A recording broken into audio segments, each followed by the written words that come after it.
Great. Hi, my name is Anna Puchkoff. I am a master's student at the University of Connecticut, and I also help with the Wetland Interviews Initiative as the new media editor.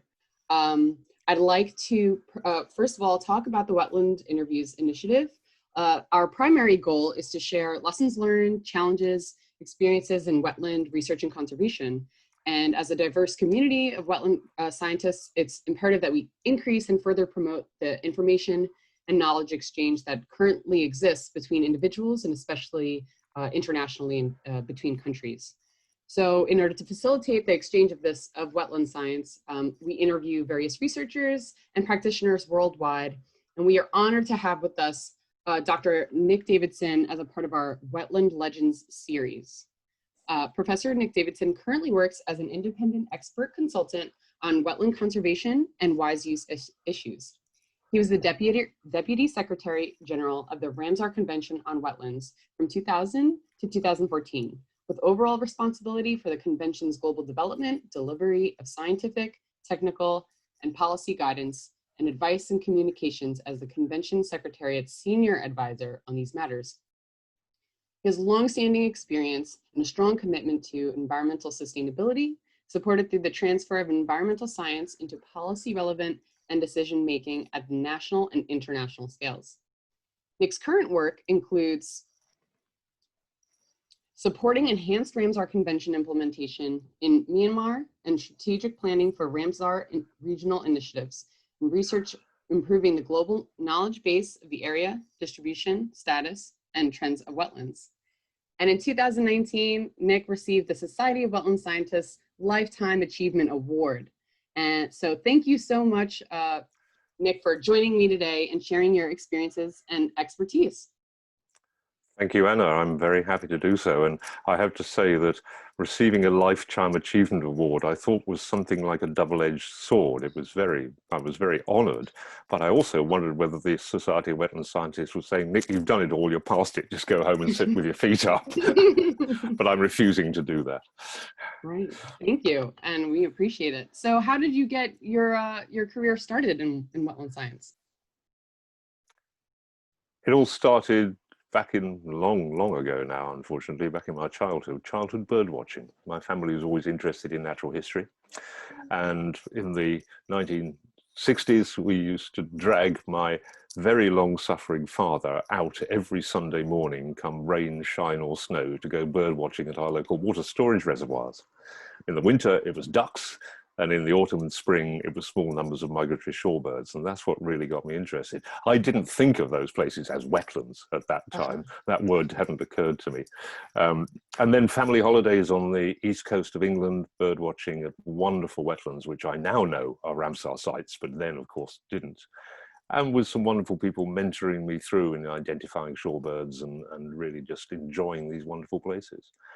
And kind of got hooked on that. That's where it all started. But in terms of professional career, a PhD research project in the second half of the 1970s at the University of Durham in northeast England, which I now realize was probably the most crazy project topic to take on for a couple of reasons. It was to do with how do shorebirds survive through severe winter weather.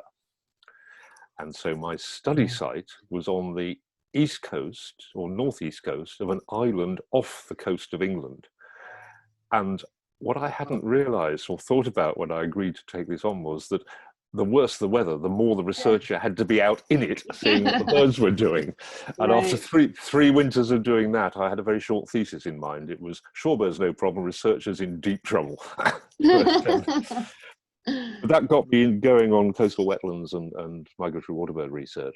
And I carried on doing some postdoc work for another 5 or 10 years on that, getting more and more interested in how migratory shorebirds store fat and protein reserves for migration to breed in the high Arctic. And it's always a good idea to choose a migratory species as your study animal or species, because they go to interesting places at different times of the year.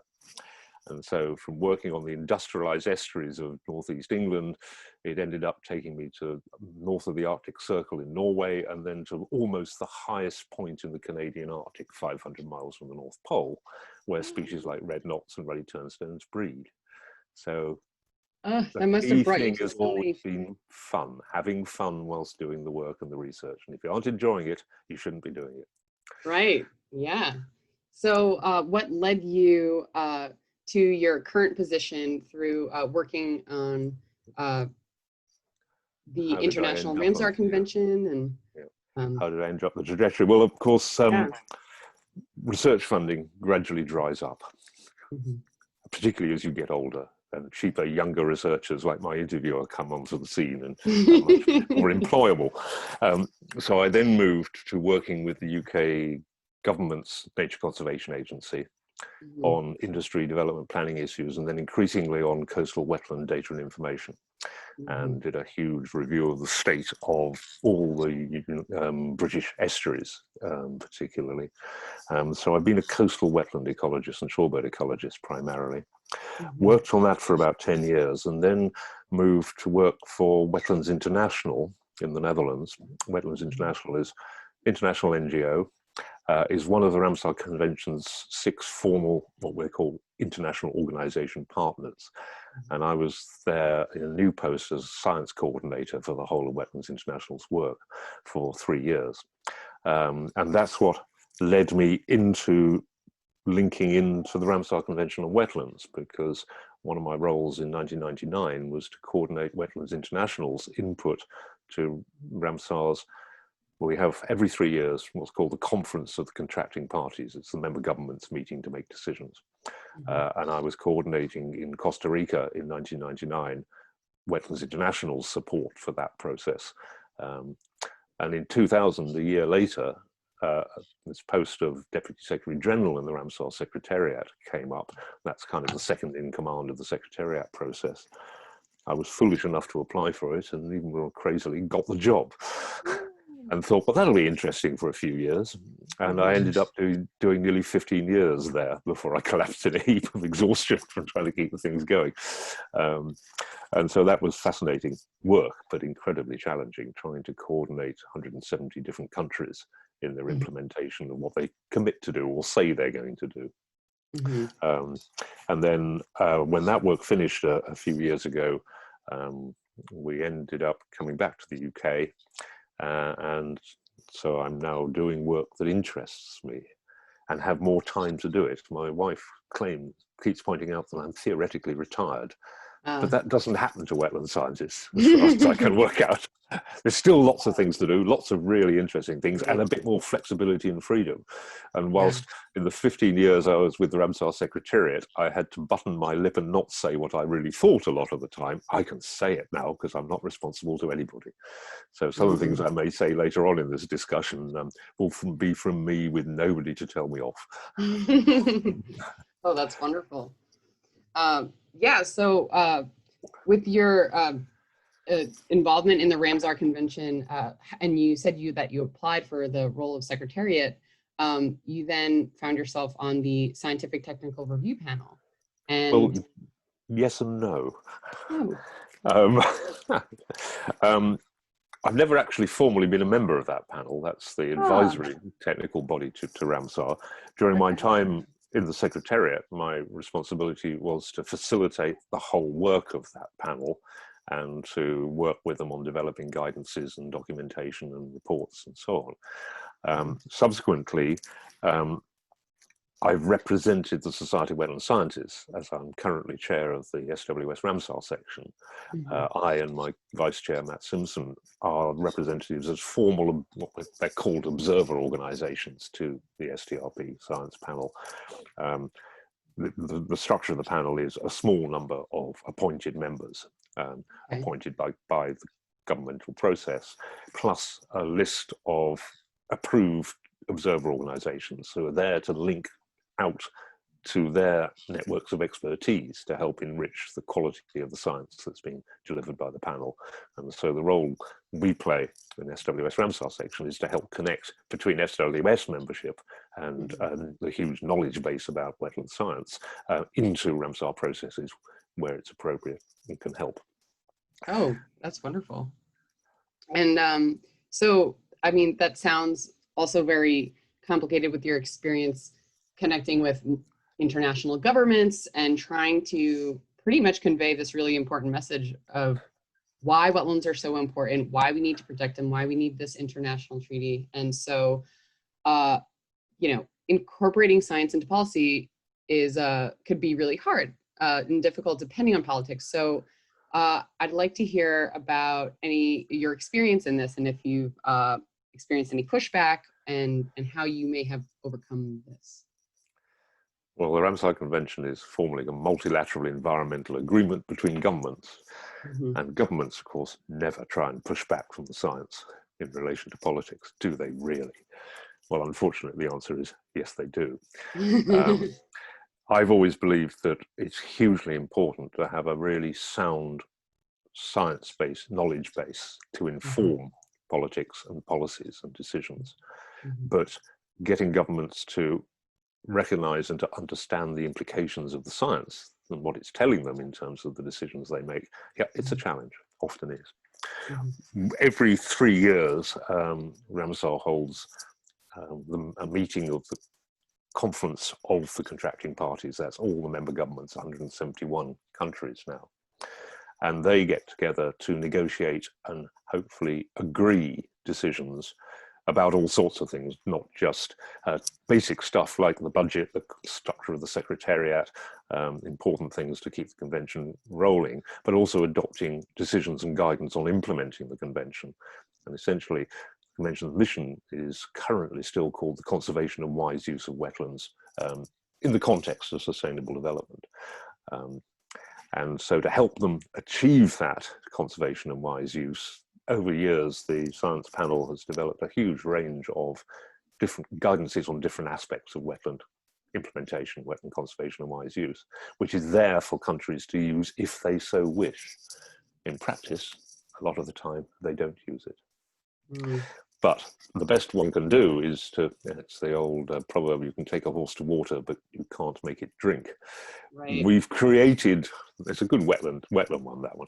We've created through the Ramsar process a load of water for countries to drink. But if they don't want to drink, then it's entirely up to them in these sort of intergovernmental processes. So it can be very frustrating. The other pattern that's I've seen happening, and it's not unique to Ramsar, I hear it happening across the board in the United Nations and all these different intergovernmental processes, is in the enthusiasm of the 1970s, 60s and 70s, when Ramsar was established, people wanted to work together to achieve consensus on sorting out wetlands because they were recognized as then being in trouble. They certainly still are.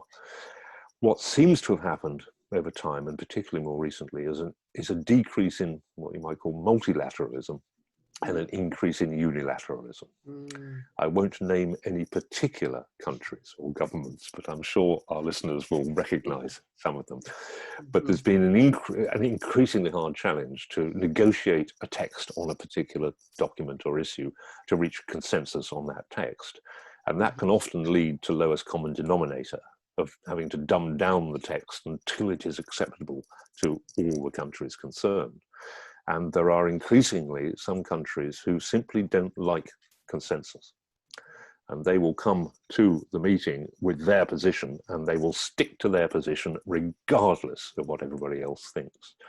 And in one sense, the whole development of internet and IT media and Zooms and stuff has actually hindered that process. Because previously, in the good old days of traveling by ship, if not by plane, to a conference the other side of the world, the head of the delegation from a country will have a brief from his or her government that says, you need to try and change this or do this, or you can accept this, or the fallback position is this.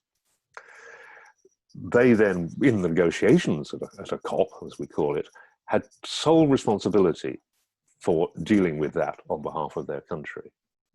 Now, anything comes up, you'll get huge delays because countries will say, oh, we have to consult back with capitals to get a view on whether we can accept that change. And that not only delays because of time differences, actually getting the negotiations through, but it means they don't feel they have authority to actually make any decisions until they've checked back with their foreign ministry or their environment ministry. And that's made it a much harder challenge over time. And I'm beginning to conclude haven't put it in writing in publication yet, but that these sort of multilateral environmental agreements may be past their time. They've done an awful lot and tried to achieve an awful lot and have achieved an awful lot. But as we may come on to in a minute, they haven't delivered as much as is necessary to safeguard wetlands. The goal of the Ramsar Convention is to stem the loss and degradation of wetlands now and in the future, and that was 1971. It's not been achieved. And there are good reasons for why it's not been achieved, but is it worth spending millions of dollars, for example, with the Convention on Biological Diversity, to develop yet another set of biodiversity targets, which they're working on at the moment, despite the fact that the previous ones they approved have not been delivered? Maybe we could spend that money in different ways on the ground in improving and working with local communities. It's contentious, but it is time, I think, there is a need to step back and see, we've provided the science, we have a wealth of knowledge, it's been made available, governments are simply not acting on it. And so these processes are maybe no longer as fit for purpose as the ambitions in the second half of the 20th century for them were. Right. Well, so yeah, after all of this, it's been almost 50 years since the Ramsar Convention, and as you may have alluded to, so has it delivered its goals, and where are there discrepancies in meeting those goals? The answer is that overall, when you look at the outcomes of the state of wetlands, no. We know, and this is work I've been doing for the last 5 or 10, particularly in the last 5 or 6 years, is looking at changes in the area of wetlands. And then more recently, we identified through SWS and Ramsar section, the big gap in knowledge was what the state of the remaining wetlands we've got, and ones we haven't yet trashed. And we've been working on trying to pull information together on that most recently. And the story is essentially, we are continuing to convert and destroy wetlands around the world, possibly at an even faster rate in the last 10 years than even in the late 20th century, which in turn was far faster than in previous centuries. And then there is some good news about the state of remaining wetlands. Quite a lot of them are reported as being in still good state, but increasingly the reports are of increasing widespread deterioration in what we call the ecological character of wetlands in their state. And that's come from 2 surveys. One is the information provided by Ramsar governments in their national reporting to Ramsar, which we've analysed, and they tell a fairly similar story. And then a 2017 citizen science survey of the state of the world's wetlands, which SWS was involved in, and tells a broadly similar story.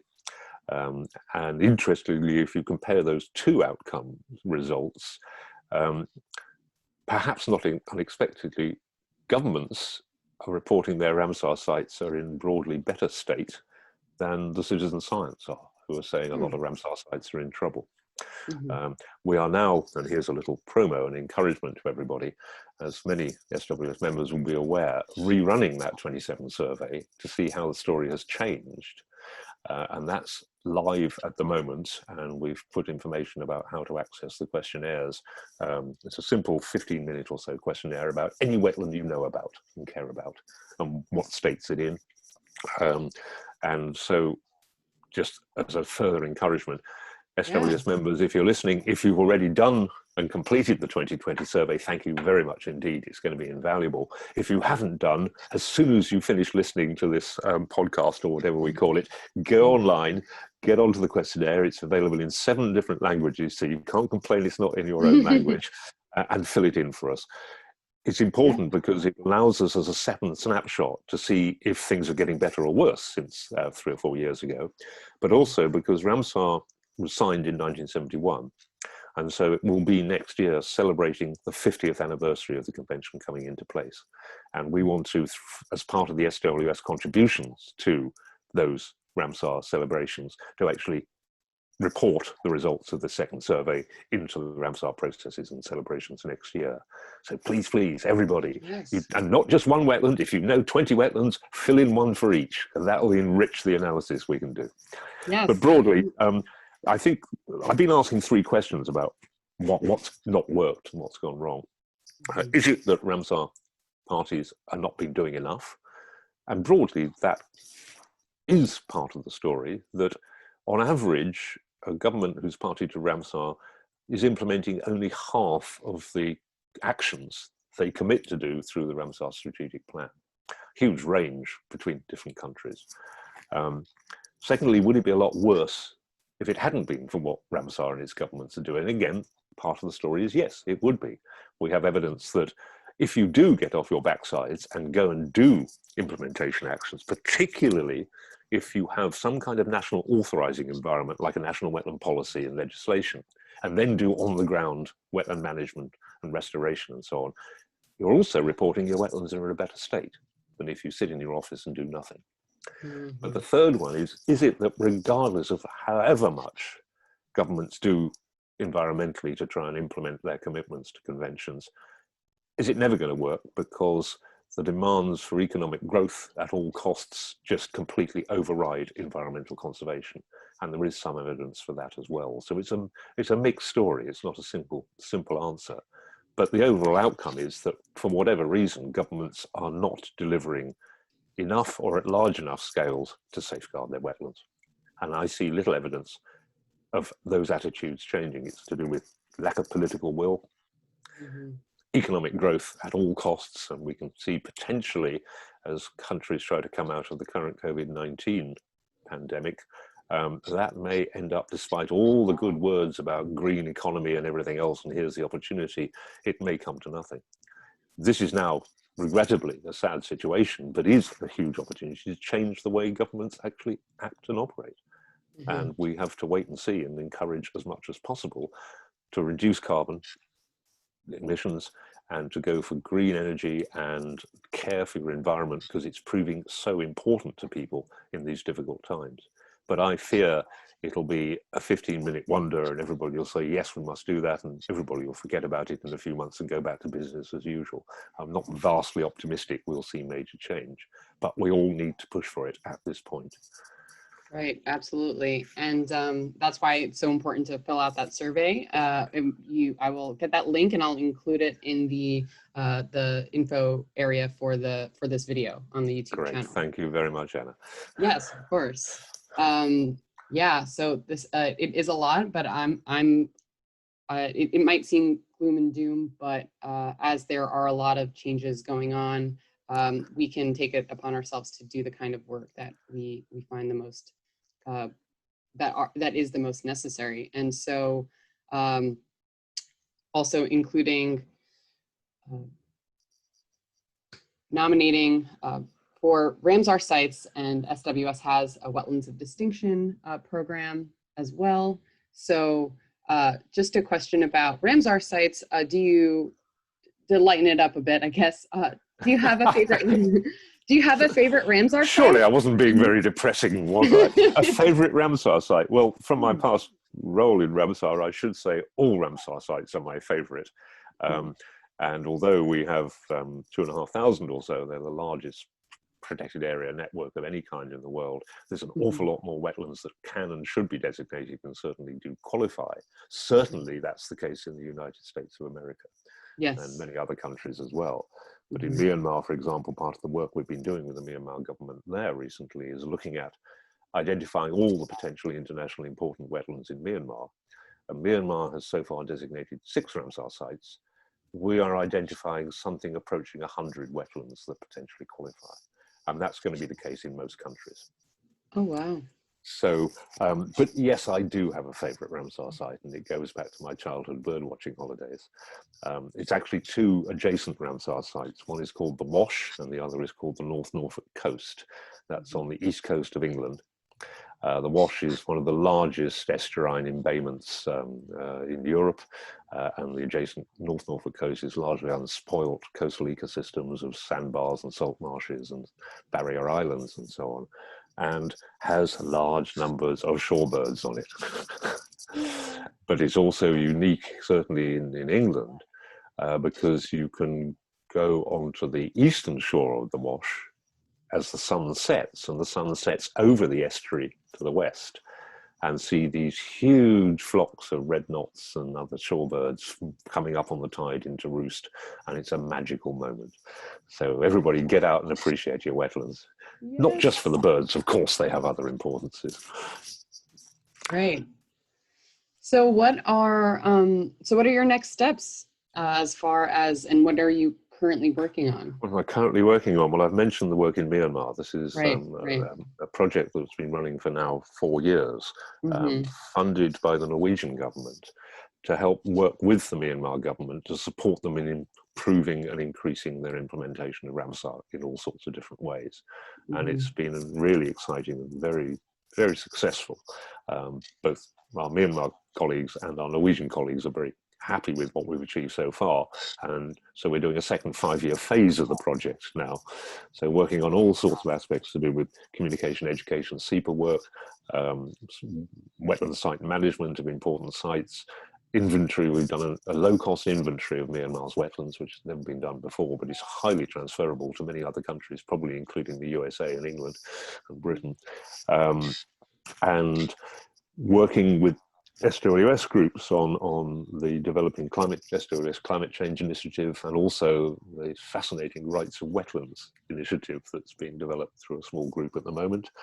As I mentioned, the Citizen Science Survey, helping to facilitate that, and trying to work my way through the enormous long list and backlog of half-written journal papers and book chapters. And unfortunately, every time I try and get back onto one of those that are sitting on my shelves, some bright other spark in SWS comes up with a great new idea to write a different paper. So this work will continue. So it's carrying on in my supposed retirement, doing probably more useful work than I ever managed to do in my paid career.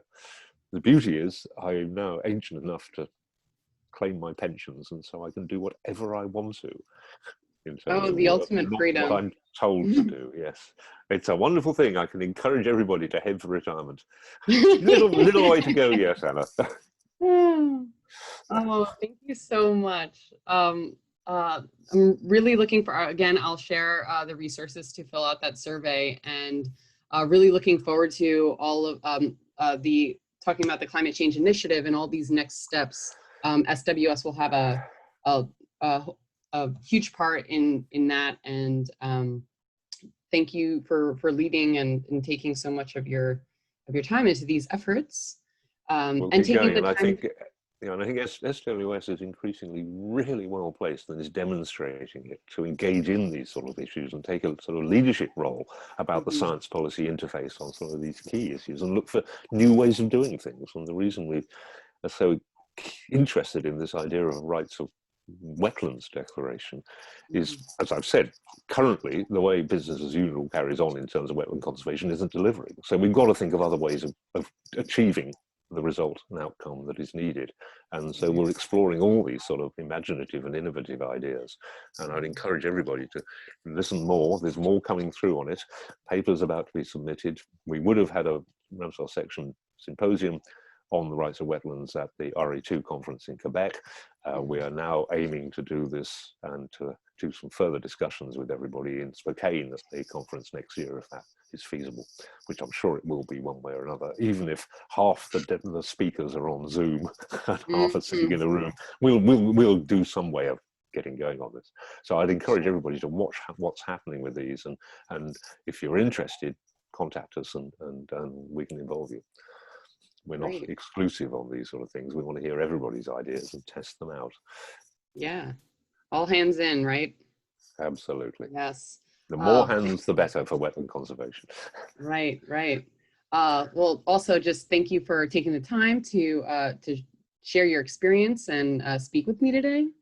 I would like to also invite members to, if you would like to suggest a wetland legend like Nick, to participate as an interviewee or interviewer, if you please email the SWS media editors at gmail.com. The Wetland Interviews Initiative is hosted by the International Chapter and the SWS Webinar Committee in collaboration with the SWS Media Initiative. Wetland interviews will be aired on Facebook Live, but can be viewed at any time on the Society of Wetland Scientists YouTube channel under playlists. So thank you very much, Nick, and we look forward to what's to come. A pleasure, and it's the first time anybody's ever called me a legend. I think I'll enjoy that. Thank you very much, Anna. It's been a pleasure talking. Thank you.